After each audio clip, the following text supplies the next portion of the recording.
हाँ, तो ideal solution के लिए ग्राफ क्लियर हो गया।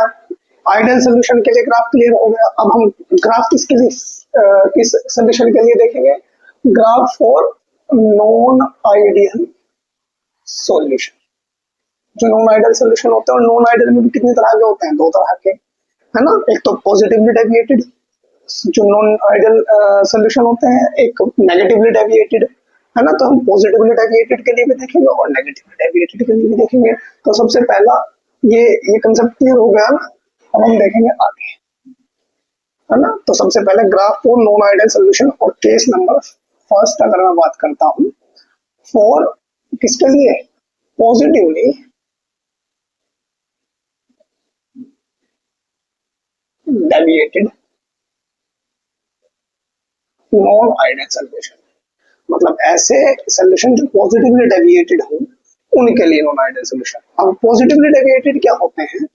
जिसमें जो प्रेशर है, जो ऑब्जर्व्ड प्रेशर है,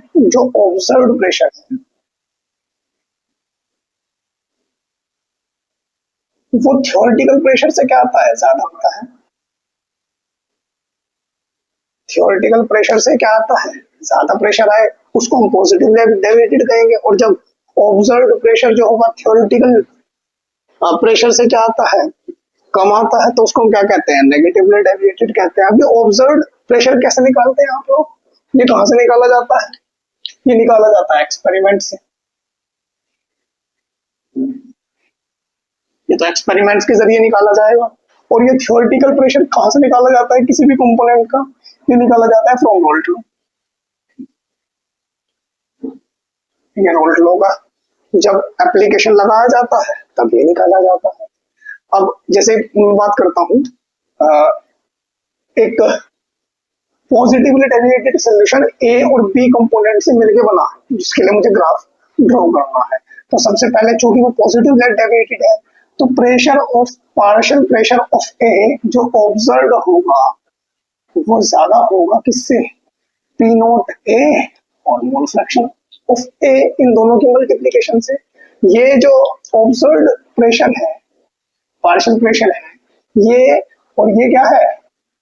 ये थ्योरेटिकल है। अब ये जो ऑब्जर्व है कहां से आया होगा? एक्सपेरिमेंट से आया होगा। और ये पी नोट इनटू एक्स ए कहां से आया होगा? ये से आया, ये वोल्ट लॉ अप्लाई करके आया होगा। ऐसे ही यहाँ पर ध्यान से समझेंगे। दूसरी बात यहाँ पर ऐसे ही दूसरे केस में भी यहाँ पे भी रहा होगा क्या? पी बी, बी कंपोनेंट के लिए भी क्या रहा होगा? जो ऑब्जर्व्ड प्रेशर है बी का, पार्शियल प्रेशर, वो भी ज्यादा रहा होगा किससे? P naught B into X B. ये कहां से आया होगा? वोल्ट लॉ से आया होगा। और ये कहां से आया होगा? ये एक्सपेरिमेंटल वैल्यू है, ये एक्सपेरिमेंट से आया होगा। एंड आल्सो एक चीज और, जो पी टी था, जो total vapour pressure of solution था, वो भी ज्यादा आया होगा किससे? पी नोट बी प्लस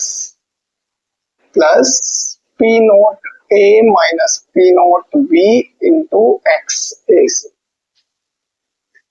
भाई आइडियल सोल्यूशन के लिए तीनों केस में इक्वल थी। यहाँ पर साइन क्या था? इक्वल था। पी ए इक्वल्स था, पी बी इक्वल्स था और पी टी इक्वल्स था।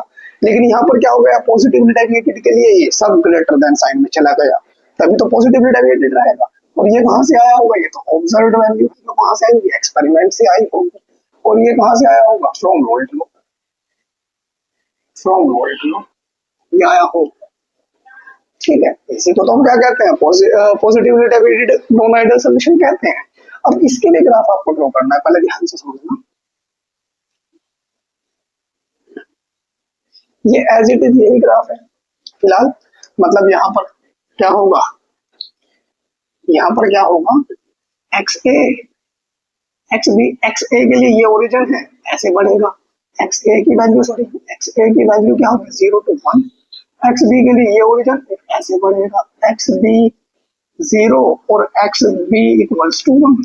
ठीक है, तो यहाँ पर जब ये एक्स ए ओरिजिन है, तो यहाँ पर partial pressure, vapour pressure of A ऊपर बढ़ेगा। मतलब पी ए लिख सकता हूँ, पी ए की वैल्यू ऐसे जा रही है, इसमें पी बी की वैल्यू ऐसे जा रही होगी, इंक्रीमेंट हो रहा होगा। यहाँ एक्स ए ऐसे बढ़ रहा है, एक्स बी जो हुआ है तो वो ऐसे बढ़ रहा। ठीक है, ये बात यहाँ तक कोई डाउट नहीं है। अब होना क्या चाहिए था, देखो जब पी ए इक्वल था, मतलब आइडियल सॉल्यूशन के लिए हमने ये कौन सा पॉइंट लिया था, ये लिया था पी नोट ए। जब हमने कौन सी लाइन ड्रॉ की थी, ये लाइन हमने कौन सी ड्रॉ की थी, ये ड्रॉ की थी पी ए इक्वल्स टू कितना था, पी ए नोट और एक्स ए, है ना। दूसरा हमने जब बी को हाईली वोलेटाइल माना था, ज्यादा वोलेटाइल माना था, तो ये पॉइंट कौन सा निकल के आया था, पी नोट बी।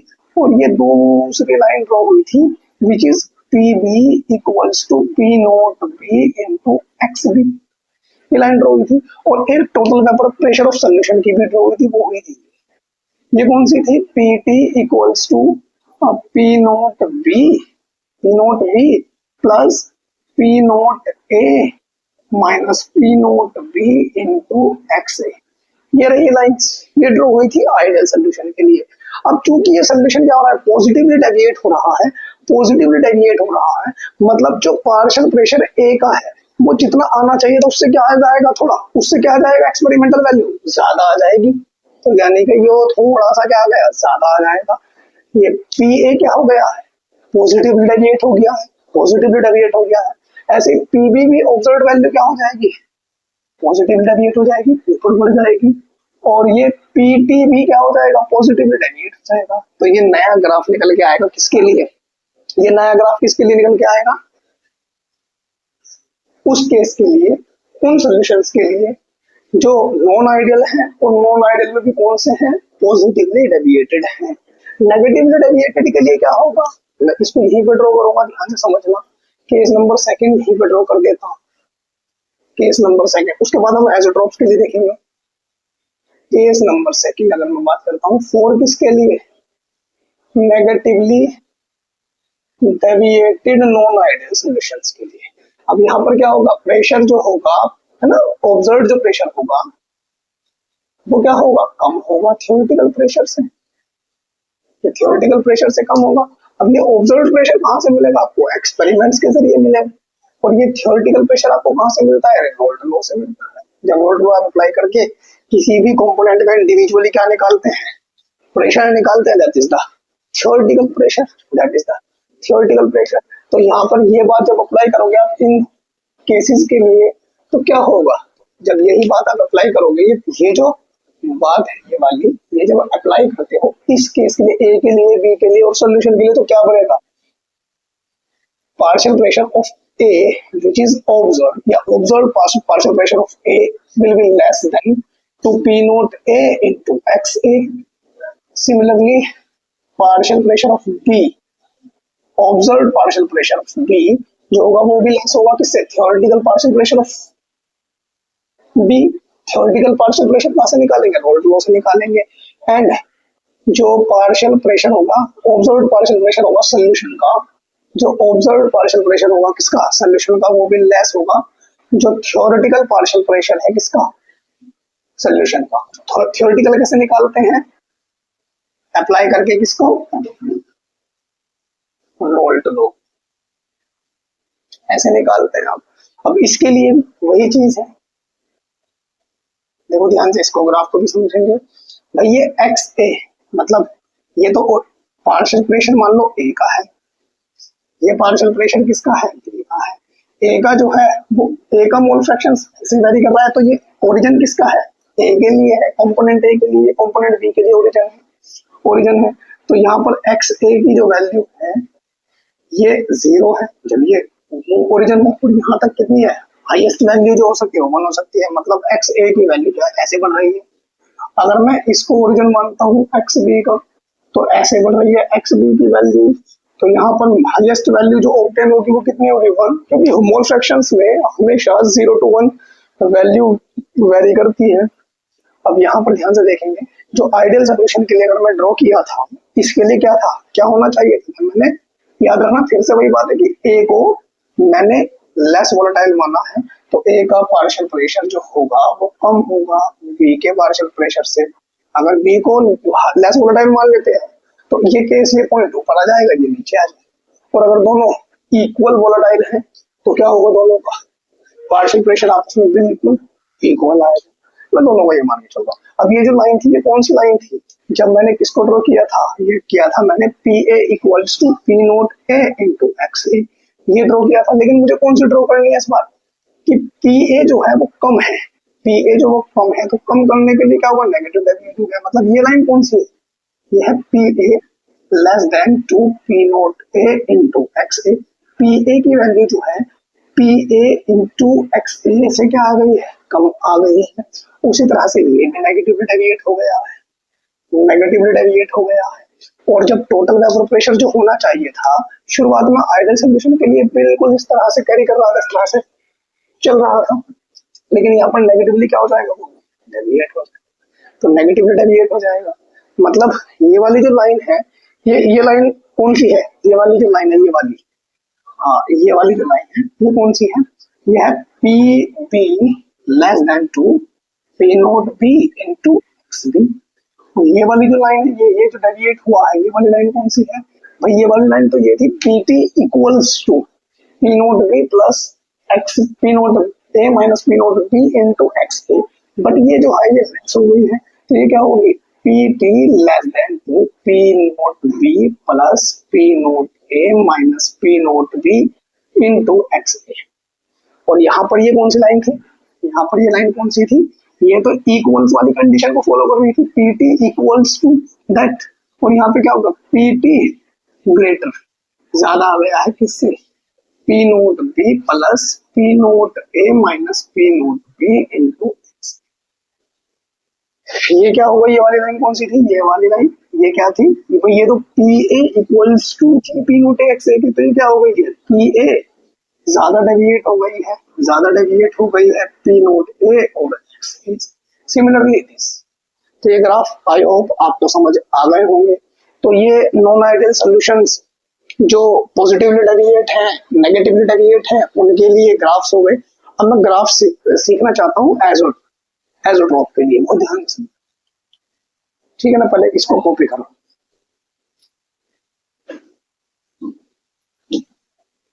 देखो अब देखेंगे आगे, ठीक है ना। मैं यहीं पे ले लेता हूँ, इसी ग्राफ को थोड़ा सा हम इसी को बढ़ा देंगे, केस नंबर यहाँ पे पहले ले लेते हैं और यहाँ पे हम दूसरा ले लेते हैं। Graph for azeotropes and graph for azeotropes. Azeotropes मतलब कांस्टेंट बॉइलिंग एजोट्रॉप्स भी बोल सकते हैं। अब ये केस दो है इसके लिए भी, एक तो क्या है, जो पॉजिटिवली डेविएटेड सॉल्यूशन से बनते थे, क्या होते थे वे, मिनिमम बॉइलिंग एजोट्रॉप। क्या होते थे वे भाई, जो मिनिमम, फॉर किसके लिए पहले हम करेंगे, minimum boiling azeotrope, minimum boiling azeotrope. और यहाँ पर किसके लिए देखेंगे, किसके लिए देखेंगे हम, मैक्सिमम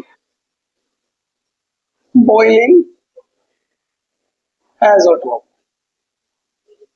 के लिए भी हम ग्राफ देखेंगे। देखो ध्यान से होगा क्या, हमने क्या बताया, ये जो मिनिमम बॉइलिंग एजोट्रॉप्स है, ये जो मिनिमम बॉइलिंग एजोट्रॉप्स थे, ये किसकी सहायता से बनते थे, ऐसे सॉल्यूशन से बनते थे जो क्या होते थे, हमेशा positive deviated solution which show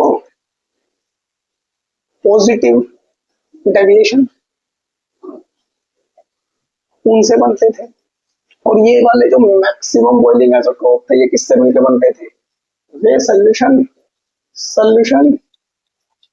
which show negative deviation from roll to from roll to।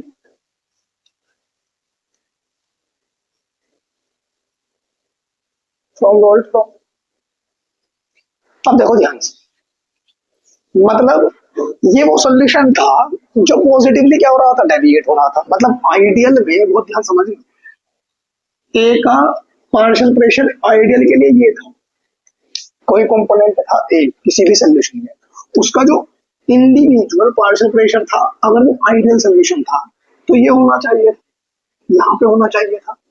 लेकिन जब उसका पार्शियल प्रेशर अनुभव किया गया, क्योंकि वो पॉजिटिव डेविएशन दिखा रहा है, तो आइडियल से क्या हो गया, ज्यादा हो गया।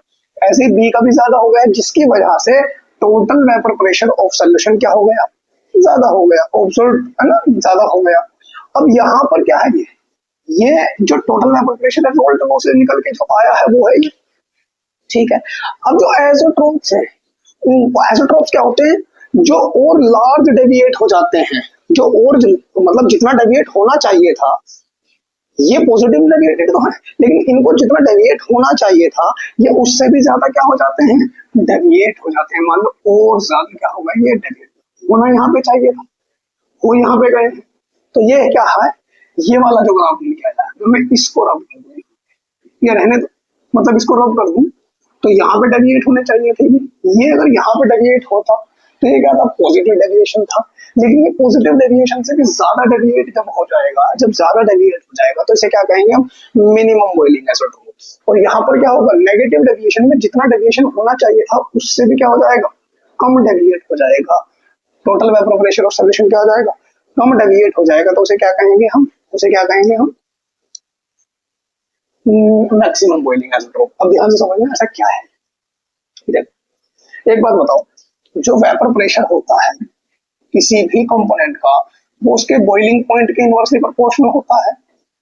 बॉइलिंग पॉइंट क्या होता है, इनवर्सली प्रोपोर्शनल होता है। ऐसे क्वेश्चंस डायरेक्टली भी पेपर में आए हुए हैं, जैसे कि मान लो कहता है कि दो कंपोनेंट है, एक ए है एक बी है, और ए का जो बॉइलिंग पॉइंट है मान लो 120 डिग्री सेल्सियस है, बी का जो बॉइलिंग पॉइंट है 180 डिग्री सेल्सियस है, और दोनों को बॉइल किया जाता है, इन दोनों कंपोनेंट को बॉइल किया जाता है मान लो 90 डिग्री सेल्सियस पे। तो ज्यादा वेपर प्रेशर किसका होगा, जिसका बॉइलिंग पॉइंट कम होगा उसका वेपर प्रेशर क्या होगा, ज्यादा होगा। तो A have high vapour pressure, सीधी सी बात है, A have highly vapour pressure. अब यहाँ पर देखो ध्यान से, इसी को हम यहाँ पर समझते हैं। मैं इसको थोड़ा सा यहाँ से रब करूंगा, इसको कॉपी कर सकते हो, देखो ध्यान से, जल्दी कॉपी करो इसको।